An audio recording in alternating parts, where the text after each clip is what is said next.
சென்னை மாவட்டத்தில் உள்ள 16 தொகுதிகளில் இந்த தேர்தலில் 24,21,000 வாக்குகள் பதிவாகியுள்ளதாக அதிகாரப்பூர்வமாக அறிவிக்கப்பட்டுள்ளது.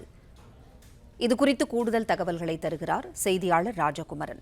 ராஜகுமரன், வணக்கம். கூடுதல் விவரங்களை சொல்லுங்க. தமிழகம் முழுவதும் நேற்று முன்தினம் வாக்குப்பதிவு நடைபெற்றிருந்தது. இதுவரை இல்லாத அளவுக்கு ஏறக்குறைய ஒரு 85 விழுக்காட்டை கடந்து செல்லக்கூடிய அளவு தமிழ்நாட்டிலே வாக்குகள் பதிவாகியிருந்தன. இந்த நிலையில்தான் சென்னையில் இருக்கக்கூடிய 16 சட்டப்பேரவை தொகுதியில் பதிவாகியிருந்த வாக்குகள் தொடர்பாக அதிகாரப்பூர்வ விவரத்தை வெளியிட்டிருக்கின்றார்கள்.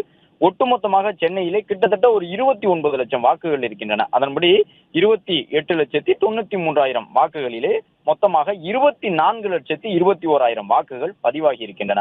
அதாவது சென்னையில் வாக்களிக்காதவர்களுடைய எண்ணிக்கை என்பது ஏறக்குறைய அந்த மொத்தம் இருக்கும் 29 லட்சம் பேரிலே 4,72,319 பேர் மட்டும் வாக்களிக்கவில்லை. 24 லட்சத்துக்கும் கூடுதலானவர்கள் சென்னையிலே வாக்களித்திருக்கின்றார்கள். ஒட்டுமொத்தமாக சென்னையிலே வாக்கு சதவீதம் என்பது 83.68 இருக்கின்றது. ஒட்டுமொத்த தமிழ்நாட்டோடு ஒப்பிடும் பொழுது இந்த வாக்கு சதவீதம் சற்று குறைவாக இருந்தாலும் சென்னை போன்ற ஒரு பெருநகரில் 83% கூடுதலான வாக்குகள் பதிவாகி இருப்பது முக்கியத்துவம் வாய்ந்ததாக பார்க்கப்படுகின்றது. அதிலும் குறிப்பாக இந்த ஆர்கே நகர் தொகுதியிலே 90% அளவிற்கு வாக்குகள் பதிவாகி இருக்கின்றன. பெரம்பூர் சட்டப்பேரவை தொகுதி விஜய் போட்டியிட்ட தொகுதி, அந்த தொகுதியிலே 89% அளவிற்கு வாக்குகள் பதிவாகி இருக்கின்றன. இந்த இரண்டு தொகுதிகளிலும் மிக அதிகபட்ச அளவாக வாக்குகள் பதிவாகி இருக்கின்றது. அதாவது விஜய் போட்டியிட்ட பெரம்பூர் சட்டப்பேரவை தொகுதி, அதே போன்று அருகில் இருக்கக்கூடிய ராதாகிருஷ்ண நகர் தொகுதியிலும் அதிகப்படியான வாக்குகள் பதிவாகி இருக்கின்றன.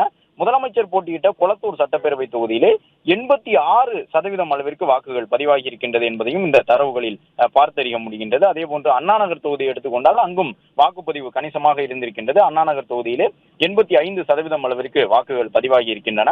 சேப்பாக்கம் திருவல்லிக்கேணி சட்டப்பேரவை தொகுதியை பொறுத்தவரை துணை முதலமைச்சர் போட்டியிட்ட அந்த தொகுதியில் ஏறக்குறைய ஒரு 85% அளவிற்கு வாக்குகள் பதிவாகி இருக்கின்றன. எனவே சென்னையிலே வழக்கத்தை காட்டிலும் கூடுதலாக வாக்குகள் பதிவாகி இருக்கின்றன என்பதையும் கடந்து முதலமைச்சர், தமிழக வெற்றி கழக தலைவர் விஜய், துணை முதலமைச்சர் உள்ளிட்டவர்கள் போட்டியிட்ட தொகுதிகள், நட்சத்திர வேட்பாளர்கள் போட்டியிட்ட தொகுதிகளாக அடையாளம் காணப்பட்ட தொகுதிகளில் எல்லாம் கூடுதலாக வாக்குகள் பதிவாகி இருக்கின்றன.